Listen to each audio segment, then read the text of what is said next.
Every inch of my house is begging for a deep clean because I've had hyperemesis for the last 8 weeks and I've pretty much been stuck in bed the whole time. So I'm going to do a new spin the wheel series and get through each room until the whole house is sparkling again. I find using random generators or dice to pick things for me really helps when I'm feeling overwhelmed. And my goodness, I'm feeling overwhelmed at the minute. There is so much work that needs to be done, and I'm on the countdown now until a new little human joins our family. So join me as I work my way through it and let's spin the wheel for the first time. So the first room we got was the bathroom. Not going to lie, I still feel awful, so this is probably going to be one of the most half-hearted cleans you've ever seen from me, but I'm trying my best. So let's start with the toilet, which is my least favourite thing to clean in the bathroom. I just find it boring. And there's been these weird greyish spots in there for a few weeks now. I don't know if you can see. It's kind of like the consistency of mascara, probably some kind of paint the boys have been using, and bleach just hasn't gotten rid of it. And neither was scrubbing it with the toilet brush, so desperate times and all that, I went in with a sponge. I've been told recently that those silicone toilet brushes are really bad at cleaning, so I might start looking for a new one soon. Obligatory shot of the sponge pack to counter the inevitable comments of, she's using the same sponge she used on the toilet on the rest of the bathroom. No, she isn't. Never fear.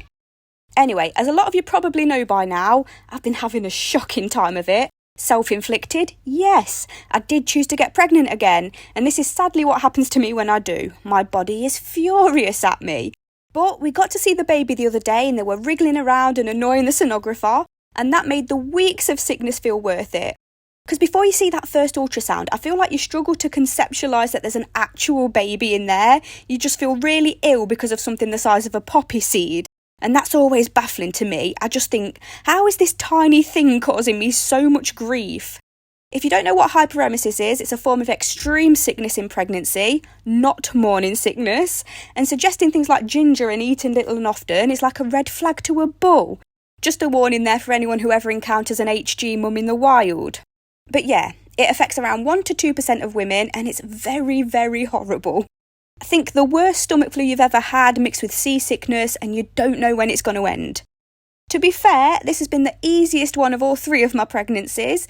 I haven't had to have as many hospital stays. With Rudy, I pretty much lived in hospital. Here's a glimpse of my pregnancy with him. And here's some of Ike's. Wonderful times. But recently, I'm managing to stave off the sickness if I don't let my stomach get even remotely empty. Carby foods every few hours is really helping. Side effect of that, though, is I'm now piling on weight. But honestly, I'll take that over IV rehydration because my body won't even tolerate water. It's not taking the nausea away, but at least I'm not being sick constantly. Which to me is worse, though. Nausea. Hands down. Anyway, now the toilet's done and checked off the list, we can move on to the more interesting stuff. Interesting is subjective, clearly. A lot of the time I like to start from the worst job and move to the best, just because it spurs me on to finish the clean. And I'm grasping to summer motivation out of thin air when I'm feeling well, let alone when I'm feeling like this. So I'm using all the tips and tricks to get through it today.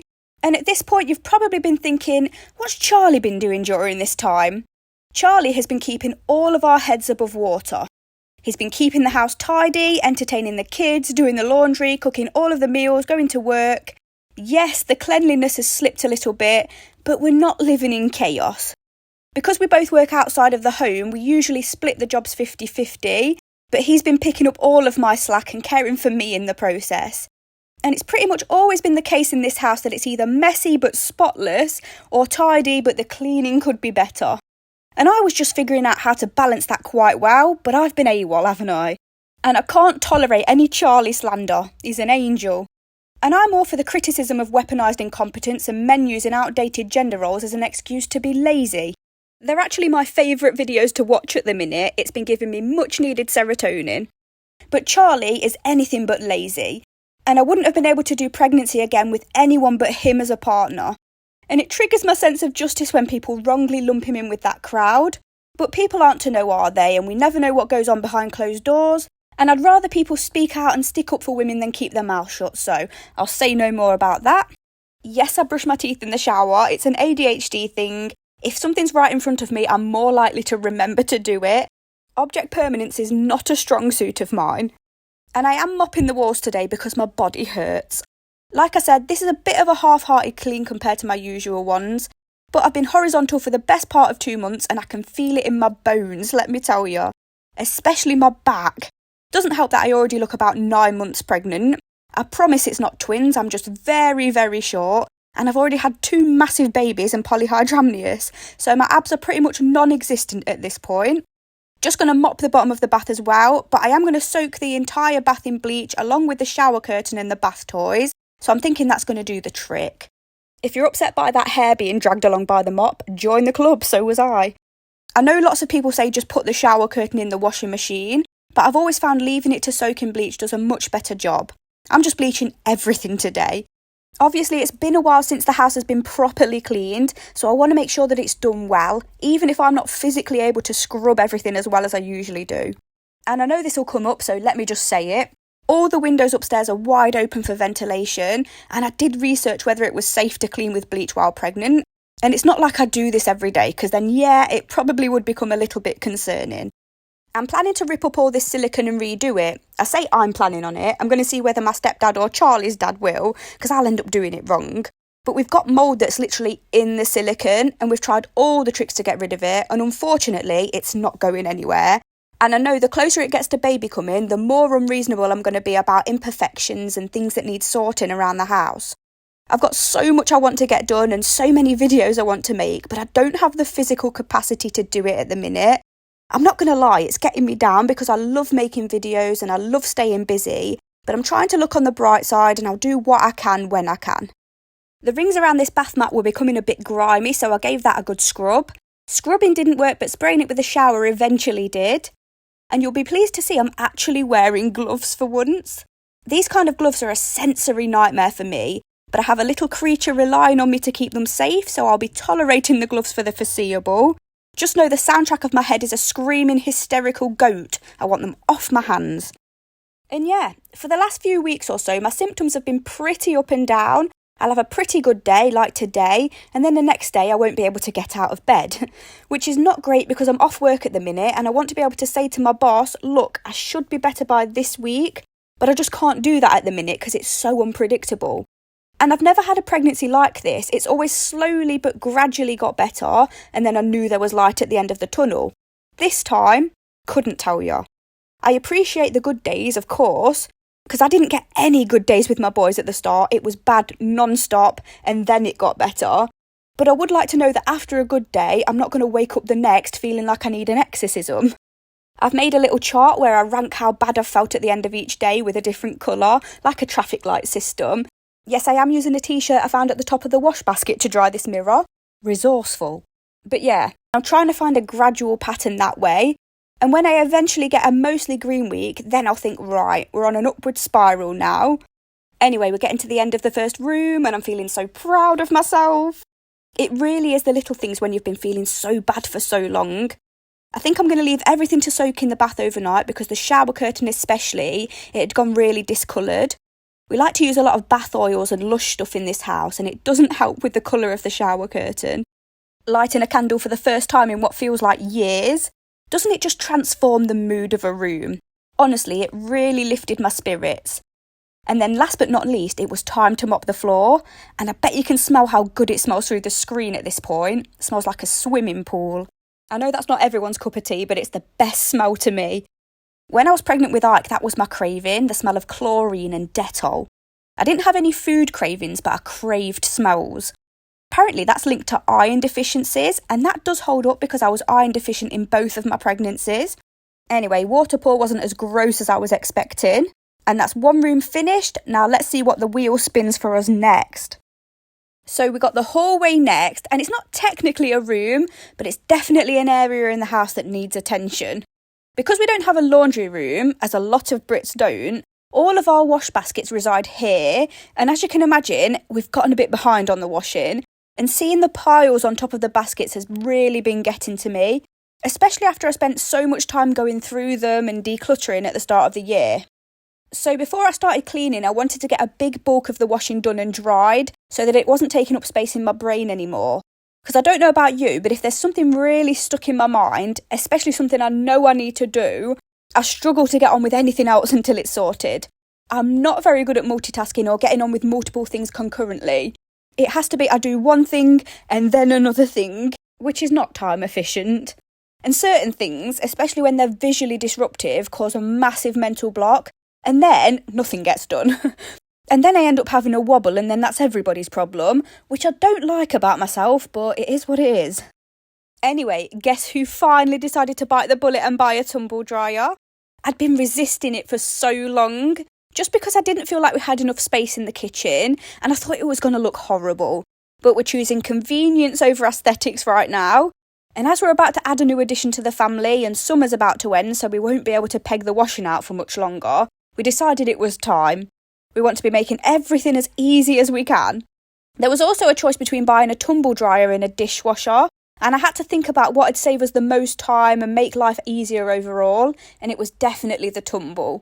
I find pegging the washing out and waiting for it to dry so draining, and especially if it's raining, which obviously it is a lot here, you have to find places for things to dry around the house, which one, really restricts the amount of washes you can do in a day, and two, it just really lowers my mood seeing clothes draped all over the house constantly.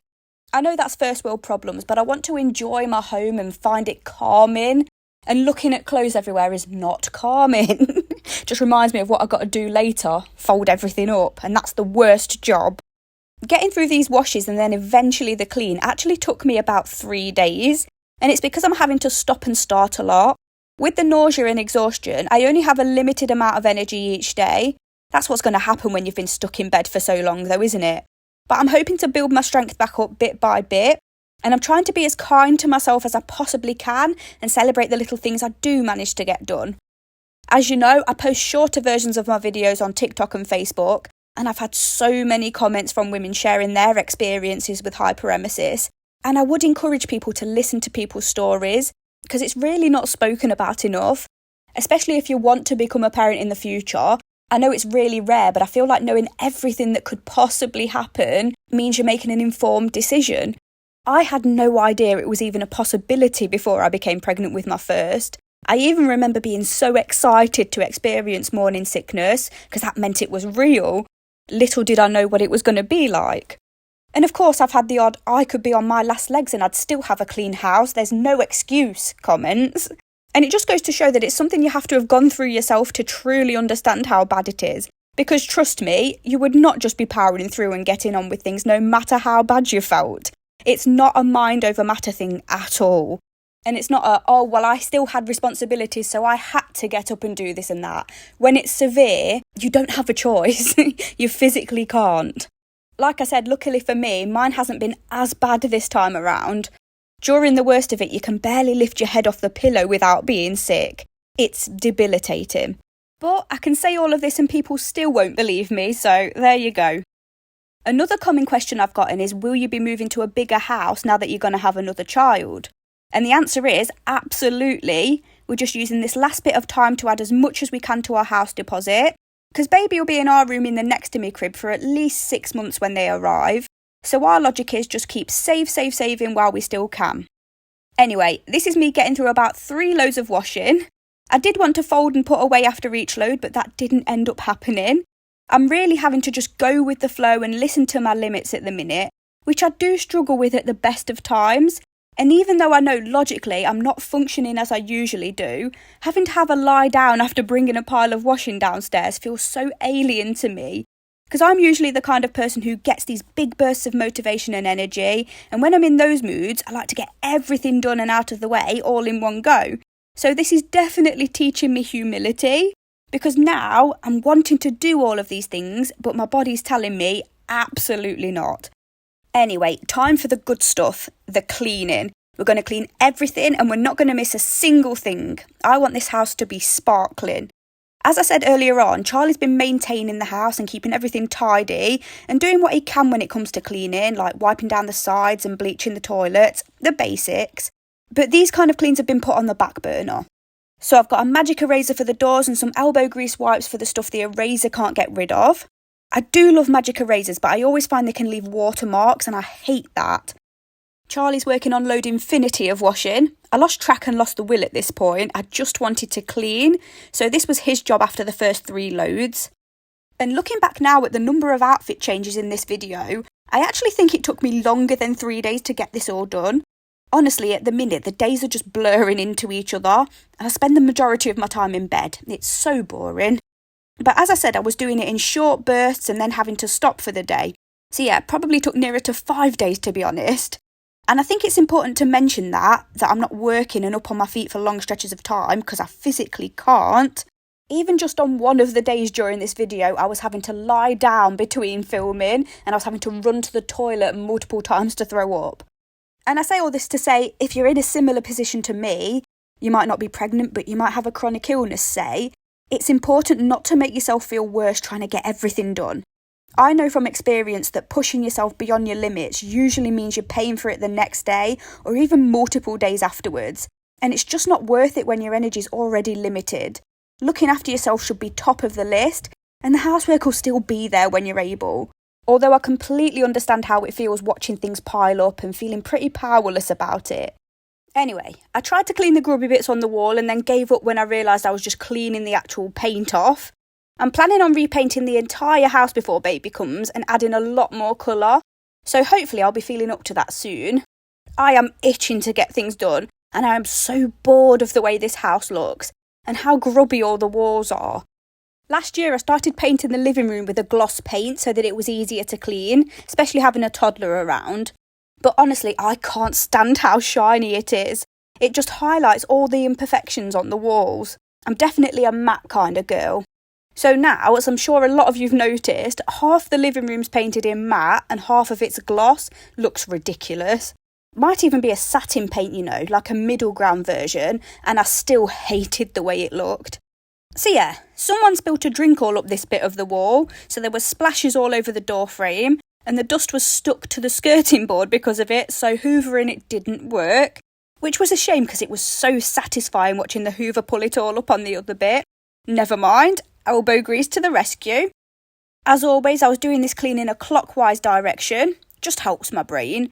I go in a certain direction and then section the area off into chunks in my mind. So then I can be like, right, I only need to focus on this small part, the rest doesn't exist right now. And that just makes it feel less overwhelming. And it's more orderly this way as well. This way I'm more thorough and I don't miss anything. If I let my brain take over and do what it'd naturally do, I'd just be darting back and forth to random bits as I saw them. And that's great when I have endless energy. I can actually use that to my advantage.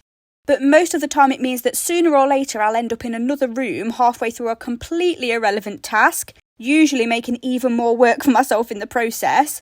And it'll be something like I've decided to clean and reorganise a bookshelf, got all the books off, and then suddenly I can't be bothered with that anymore.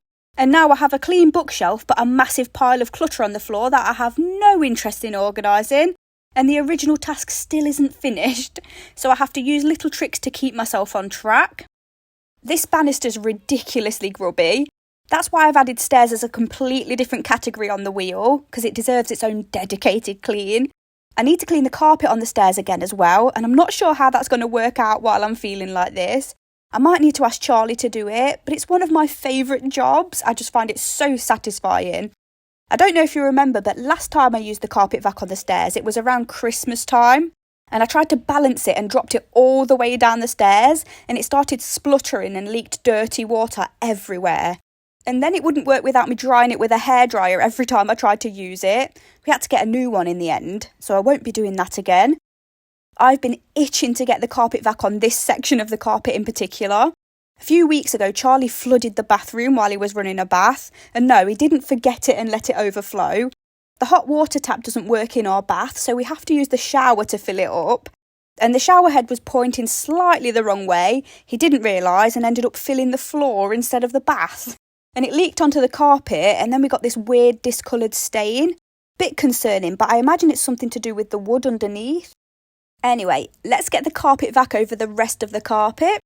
Isn't it mad how much of a difference just wiping down the doors and banisters and shampooing the carpet makes? I know it wasn't the cleanest, but it wasn't really messy, and unless you were really close up to things or moved things out of the way, you wouldn't have thought, wow, this is gross.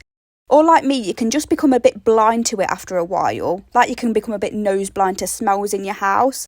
but then you clean it and it's fresh and there's not piles on top of the laundry baskets, and it's like, wow, my mental health really needed this. And now, every time I walk up the stairs and past the bathroom, I genuinely take the biggest sigh of relief. Not just because it looks nice and smells nice, but because I've accomplished something that a few weeks ago felt so out of reach. I had originally wanted to make this video into a marathon video with all of the cleans in one go, all of the different rooms I have on the wheel, I mean. But the time it's taken me to film and edit just one clip at the minute, it probably wouldn't have been posted until the end of September. So I'm trying to be realistic with my expectations, and if I have to get it out to you in parts, then so be it. I can put it all into a big playlist for you, can't I, if you do want to watch it all in one big go down the line. So yeah, that's 2 rooms checked off my list. Let's just hope together me and Charlie can maintain it while I try and get the rest of the rooms done. It's the mess that's the most time consuming in this house. It just seems to build up out of absolutely nowhere. And then things like this slowly build up without you really realising. If you're new to my channel, we already struggle a lot with balance and keeping up with the daily aspects of tidying, especially maintaining momentum with it. We try to make pacts with each other that will adhere to this routine or that, and it sticks for a while and then life ultimately gets in the way. Maybe that's with a change in shift pattern, or I'll get behind on work and say, let's just sort that tomorrow, which throws everything off kilter. So Charlie's done amazingly well to keep the house from descending into chaos pretty much all on his own. My eldest's been helping, of course, but yeah, it's something we struggle with even when I'm not poorly, and I think under the circumstances we've managed really well, and I'm really proud of us. And I just wanted to say thank you so much for all of your lovely supportive comments over the last few months. I've not been able to reply to everybody, but you're seen and you're so appreciated, and I'm so grateful that you're here. And I hope this video has been motivating, or at least I've been able to keep you company with my endless chatter. Look at that revolting water pour. And yeah, I shall see you again really soon.